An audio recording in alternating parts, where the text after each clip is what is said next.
1 week ఎగో నాకు తను ఏదో వాళ్ళు మూవీ ప్రొడ్యూస్ చేస్తున్నారు, I you interested in acting అని టెక్స్ట్ చేయడం జరిగిందండి. అతనే టెక్స్ట్ చేశారు, ఫస్ట్ అతనే అప్రోచ్ అయ్యారు. అతను ఎవరమ్మా? పేరు చెప్పు. రాజేష్, లాయర్ రాజేష్ అని ఉంది, అడ్వకేట్ రాజేష్ అని ఉంది దానిపైన. సో నేను అడ్వకేట్ని, ఏమైనా ప్రాబ్లమ్స్ ఉన్నా చెప్పండి అని అన్నారు. అప్పటికి కూడా ఇంకా నేను కళ్యాణ్ సార్తో మాట్లాడలేదు. అయినా నేను ఆ కేసు గురించి చెప్పి, లేదా నా కేసు గురించి మాట్లాడాలని అయితే జరగలేదు. తర్వాత కళ్యాణ్ సార్ వచ్చారు, మేము కళ్యాణ్ సార్ త్రూనే వెళ్తున్నాము. అండ్ నా కేసు గురించి నేను మాట్లాడడమో, కేసు టేకప్ చేయాలనో, నా కేసు గురించి మాట్లాడాలి అని అయితే నేను అతనితో మాట్లాడలేదండి.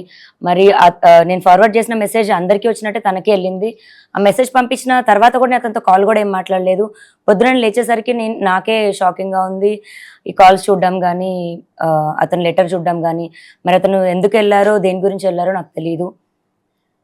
ఆయన నాతో మాట్లాడినప్పుడైతే నాకు చెప్పారు, అండ్ గ్రౌండ్స్లో నీ కేసు నిలవదు, నీకు అన్ని తప్పుడు సెక్షన్స్ పెట్టారు అనుకుంటూ అయితే నాకు చెప్పారు. అది మరి నేను బ్లాక్మెయిల్గా తీసుకోవాలో, లేకపోతే నా మంచి కోరి చెప్పారో నాకు తెలియదు. నేను మంచి కోరుతున్నానని చెప్పుకుంటూనే నాకు ఆల్రెడీ డిప్రెస్డ్గా ఉన్న నేను ఇంకా మా మాటలకి ఇంకొంచెం నేను డిప్రెస్ అయ్యాను. ఎందుకు ఆత్మహత్య చేసుకోవాలని అనుకున్నారు? ఏం జరిగింది?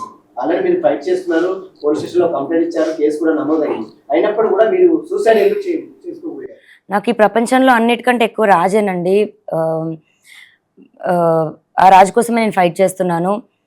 వస్తాడో రాడో తెలీదు, వస్తాడని నమ్మకంతో ఫైట్ చేస్తున్నాను. నా ప్రేమ నిజమైతే వస్తాడు అన్న ఒక హోప్తోనే ఉన్నాను. అలాంటి ఒక టైంలో నేను వచ్చి ఫైట్ చేస్తుంటే రాజని నేను చూడాలో, లేకపోతే ఇటు సొసైటీ వేసే మాటలకి చూడాలో, థంబ్నెయిల్స్ చూడాలో, కమెంట్స్ చూడాలో, ఇవన్నీ నేను తట్టుకోలేకపోతున్నాను. దీనికి తోడు ఈ లాయర్ నిన్న మాట్లాడిన మాటలకి వాళ్ళ పేరెంట్స్ అప్రోచ్ అయ్యారంట. మరి వాళ్ళ పేరెంట్స్ త్రూ చూస్తున్న లాయర్ మరి నాకు ఎందుకు నిన్న మాట్లాడారు, ఇవాళ పొద్దున సపోర్ట్ ఎందుకు లెటర్ నన్ను సేవ్ చేయాలని మాట్లాడారు, ఇప్పుడు ఇందాక వీడియోలో మరి నన్ను తిడుతూ మాట్లాడుతున్నారు. ఒక హాఫ్ అన్ అవర్లో ఒక మనిషి మైండ్ సెట్ అలా మారుతున్నప్పుడు ఇంత బాధపడుతున్న నేను నా మైండ్ సెట్ ఎందుకు డిప్రెషన్లోకి వెళ్ళనండి? 10 సంవత్సరాల నుంచి ఒక మనిషి పొద్దున లెగిస్తే సాయంత్రం నా లాస్ట్ చూపు అతను అవుతాడు. ఇంట్లో ఎంటీ ఇల్లు అయింది నా హౌస్. ఫస్ట్ కంప్లైంట్ లో మీరు రాజ్ తరుణ్ పైన చర్యలు తీసుకోకుండా తను నాతో కలిసి ఉంటే చాలు అన్నాను. సెకండ్ కంప్లైంట్ లో తను నన్ను ఇల్లీగల్ గా ఇట్లా వాడుకుని వదిలేస్తాడు అంటున్నారు. ఇప్పుడు కూడా మీరు రాజ్ తరుణ్తో కలిసి ఉండాలని అంటున్నారు, మళ్ళీ పోలీస్ కేసులు పెడతాం. కలిసి ఉండాలని పోలీస్ కేసు పెట్టడం కాదండి. పోలీస్ కేసు ఫస్ట్ నేను మాల్వి మల్హోత్రా వాళ్ళ తమ్ముడి పైన పెట్టాను. నన్ను బెదిరించారు. అది కూడా ఇంకా కంప్లైంట్ ఒక్కసారికి రాలేదండి. ఇప్పుడు వాళ్ళు ఉన్న 6 మంత్స్, అంటే నాకు విషయం తెలిసిన 6 నెలల తర్వాత ఇంకా నేను భరించలేక బయటికి రావడం జరిగింది. ఆ స్టేజెస్ ఎలా దాటిందంటే, ఇంకా లాస్ట్ మాకు తిండి కావాలని అడిగితే అతనికి ఫోన్ చేస్తే ఆవిడ ఎత్తడం కానీ, మా పరిస్థితి మేము చెప్తే ఆవిడ వెయ్యమని చెప్తే అతను డబ్బులు వేయడం, అది ఇంకా పీక్స్కి వెళ్ళిపోయింది. ఇప్పుడు మీ అందరికీ నేను ఓపెన్గా ఎక్స్ప్లెయిన్ చేయాలంటే రోజుకో విషయం బయటకు వస్తుంది. ఆ బయటకు వచ్చిన విషయం కూడా రోజుకు ఒక ట్విస్ట్ అని మీరు వేస్తుంటారు. ఇది ఒక్క రోజుది కాదండి, సంసారంలో ఇంకా అందరికీ జరిగినట్టే జరుగుతాయి. అండ్ ఆ మనిషి కావాలి అని అడిగాను నేను, అంతే.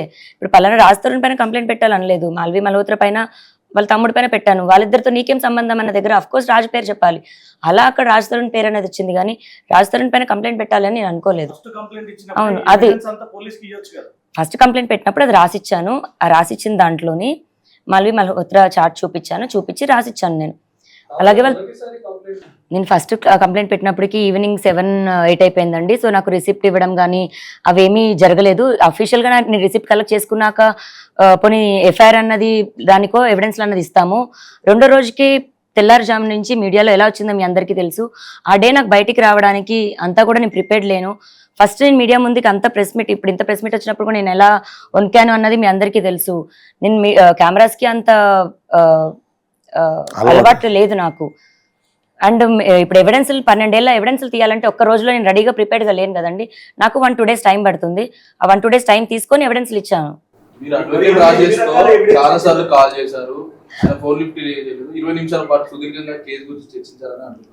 చాలా సార్లు కాల్ చేయడం ఏం జరగలేదండి, ఒక్కటే కాల్ జరిగింది. అండ్ అతను నాకు ఫస్ట్ ఎవరు అప్రోచ్ అయ్యారు? ఫస్ట్ అప్రోచ్ అయింది తనే అండి. నాకు అప్రోచ్ అయింది కూడా మూవీ అని, మీరు యాక్టింగ్ అంటే ఇంట్రెస్ట్ అని అప్రోచ్ అయ్యారు.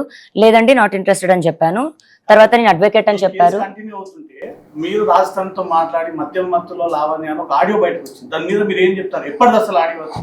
ఇప్పుడు మళ్ళీ నా పోరాటం ఒకటవుతుంటే ఈ ఒకదానిపైన ఒకటి లేదండి, అది లాస్ట్ ఇయర్ సెప్టెంబర్ దండి ఆడియో. అది లాస్ట్ ఇయర్ సెప్టెంబర్ నుంచే నేను మెంటల్గా ఇల్లని ప్రూవ్ చేయాలి అని ట్రై చేస్తున్న టైంలోని 3 రోజులు నాతో అతను చేసిన ఏదైతే బిహేవియర్ ఉందో అప్పుడు నేను ఇంకా తట్టుకోలేక బర్స్ట్ అయ్యి నేను రియాక్ట్ అయ్యి నేను అలా అతను నాకు చేసిన ఇన్సిడెంట్ తర్వాత బిహేవియర్ కాలండి అది, ఈ బుర్ర పగిలిన ఇన్సిడెంట్ తర్వాత కాలేదు.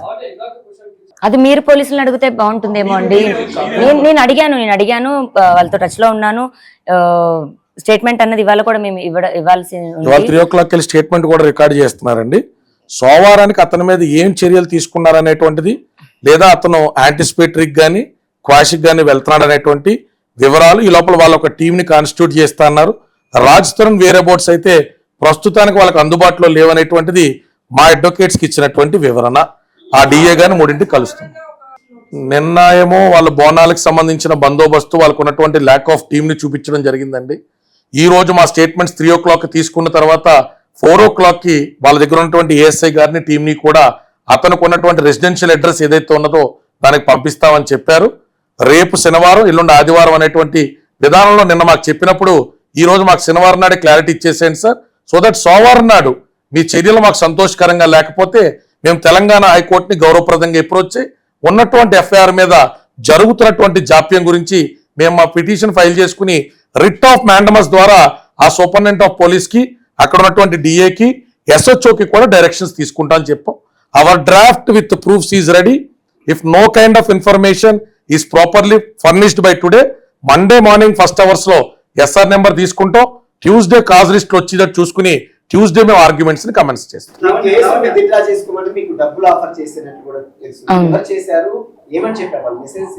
సో వాళ్ళ మేనేజర్ అని ఒక నంబర్ నుంచి అప్రోచ్ అవ్వడం జరిగింది. అండ్ లాయర్ అని ఒకరు 5 crores ఇస్తాము, కేసు వెనక్కి తీసుకోవాలి, సారీ చెప్పాలి అని అడిగారు.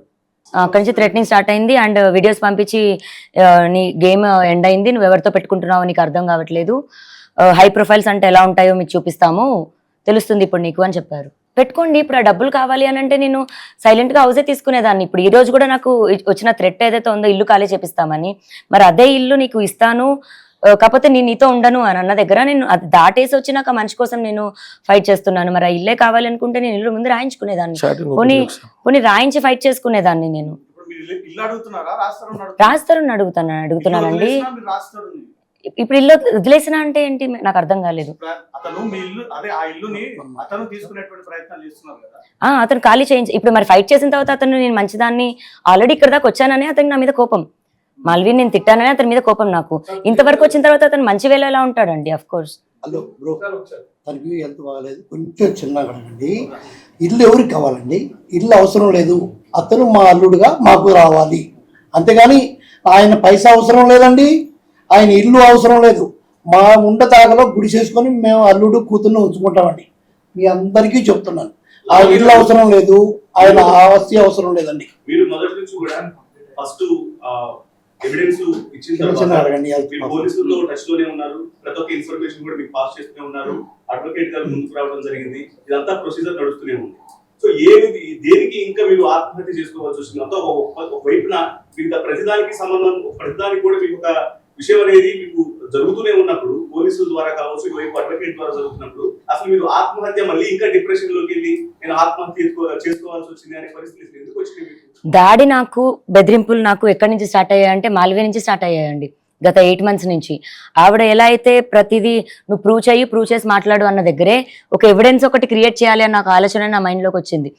అది చూపించి మాట్లాడితే తప్ప ఆవిడ నిజమన్నది ఒప్పుకోదు.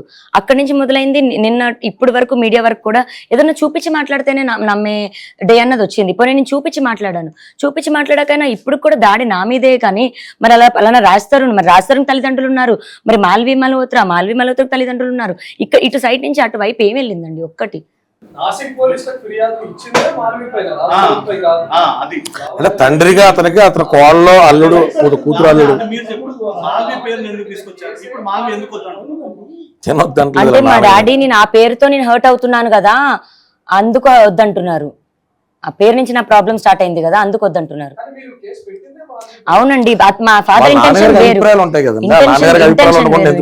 వేరు. ఇప్పుడు అతను కావాలి, అతని కోసమే అతను నా భర్త అనే నా ఫైటింగ్ అండి. అతను జైలుకి వెళ్ళాలని కాదు, అతని ఉద్దేశం అది. నేను అమ్మాయితో ఉండను, అవసరమైతే జైలుకి వెళ్తాను అన్నది అతని స్టేట్మెంట్, నాది కాదు. అదే అండి, ఇప్పుడు అదే పోలీసులు ప్రూవ్ చేస్తారు. ఇంకా పెళ్లి చేసుకోలేదు కదా, 493 అట్రాక్ట్ అయింది కదా. పోనీ ఆయన పద్ధతిలోనే పెళ్లి చేసుకోలేదు అనుకుందాం, నల్లపూసలు ఎందుకు వేసావు? ఆ అమ్మాయిని ఏ అథారిటీతో, ఏ కేటగిరీలో నీ దగ్గర ఉంచావు? ఏ అథారిటీలో కడుపులకు సంబంధించి బిల్లు కట్టావు? ఏ అథారిటీలో అమ్మాయి ఇప్పటికీ నీ ఇంట్లో ఉంటుంది? ఏ అథారిటీలో 15 కుక్కలు తీసుకొచ్చి అమ్మాయి దగ్గర పెట్టావు? ఇప్పుడు చట్టం గురించి, కేసులు అప్లై చేయడం గురించి చాలా మంది మాట్లాడుతున్నారు. చాలా మంది రిటైర్డ్ జడ్జిలు ఈ ప్రెస్ మీట్ చూస్తారు, జడ్జిలు, సీనియర్ న్యాయవాదులు చూస్తారు. Please kindly educate us where we are going wrong. When there is a deceitful approach and there is some kind of cheating which is involved, which is against the chastity of a woman, 420 కానీ, బెదిరింపులకి 506 కానీ, 493 కానీ ఎందుకు పెట్టకూడదు? ఈ కేసుల మీద గతంలో ఇచ్చినటువంటి జడ్జిమెంట్లు, సైటేషన్స్, కొన్ని కాంట్రాబ్యాండ్ జడ్జిమెంట్లు దేని మీద చర్చ అనేటువంటిది పబ్లిక్ గానో మీడియా ముఖంగానో చేసేదా? కోర్టుల సమక్షంలో జరగాల్సింది. మా దగ్గర ఉన్న ఆధారాలు 493 అట్రాక్ట్ చేస్తారని కోర్టు వారు నమ్మితే, కోర్టు వారు రాజ్ తరుణ్ని ట్రయల్కి ఇన్వైట్ చేసినప్పుడు ట్రయల్లో మా ఆర్గ్యుమెంట్స్ అనేటువంటివి